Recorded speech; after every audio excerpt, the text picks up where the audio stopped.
Hey guys, welcome to my weekly real estate vlog. This week I wanted to talk to you about what to look for in a real estate agent when you're interviewing them to sell your property.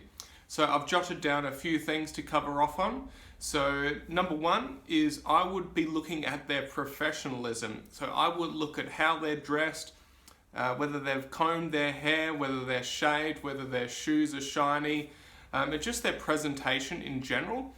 I think if somebody is well presented and they're professional in their approach, they should, in theory, be a better choice in terms of what real estate agent you select. Because I think if somebody's not well presented and professional, it can tell you a little bit about how they're kind of running things in their life, and they may not be as efficient and productive as what you would like in an effective real estate agent.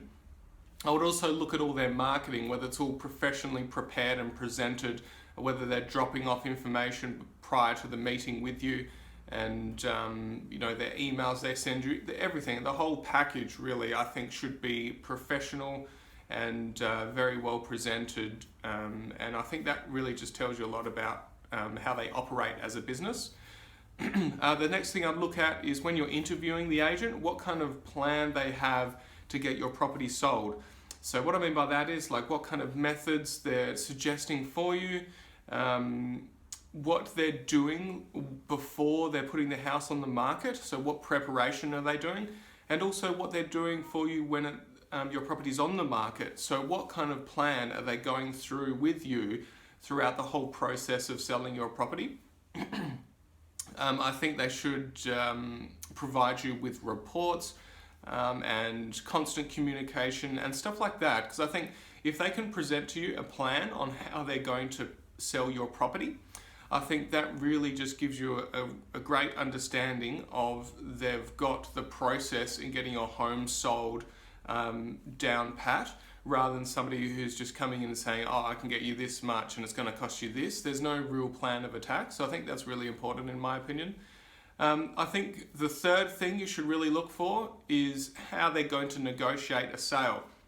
Because every single real estate agent can advertise your property for sale online, get some brochures done and put a signboard up. But what really differentiates real estate agents is how they'll negotiate a sale. Excuse me. And I think one of the most important things to look for is when a buyer is asking to make an offer on a property or makes an offer on a property, how the real estate agent handles that. Like, have you ever been to an open inspection, and let's just say the house is advertised for, say, 400 to 440, and you go up to the real estate agent and say, hey, what kind of price would the owners take for it? And a lot of real estate agents out there will say, oh, look, we're asking 4 to 440, but I reckon if you put in, 390 or 395, you would have a pretty decent chance. So automatically they've discounted the potential sale price of the property significantly and cost the owners a lot of money. So for example, if I was talking to a buyer and they wanted to submit an offer of 395, I would just quickly say to them, hey, we've appraised this property from 4 to 440 based on all the comparable sales in the area. We feel that the property is definitely worth in that range, and if we were to take an offer to our clients that were below that, they're going to ask us what we think of the offer, and we're obviously going to tell them, oh look, it's been appraised between 4 and 440, so that's what we think the property's worth. So that being the case, what would be your next offer?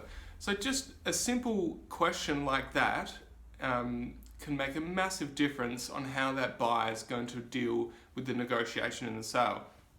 Because if the agent isn't skilled in that area, that can really cost you a lot of money. So I think that's a really important area that you should look at when you're thinking of selling your home, is the skills of the real estate agent.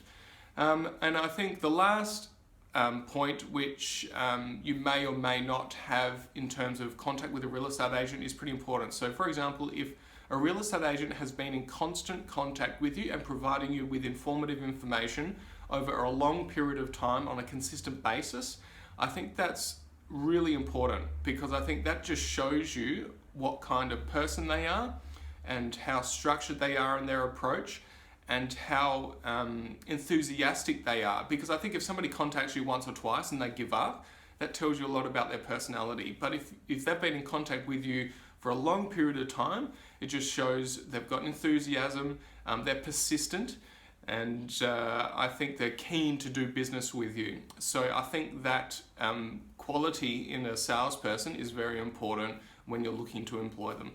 So I hope those points kind of gave you a little bit of a feel of what I would be looking for if I was looking to employ an agent to sell my property, being in the industry and seeing hundreds of real estate agents. So if you've got any questions about it, please let me know. Thanks for tuning in, and I look forward to catching up with you next week. Have a great weekend.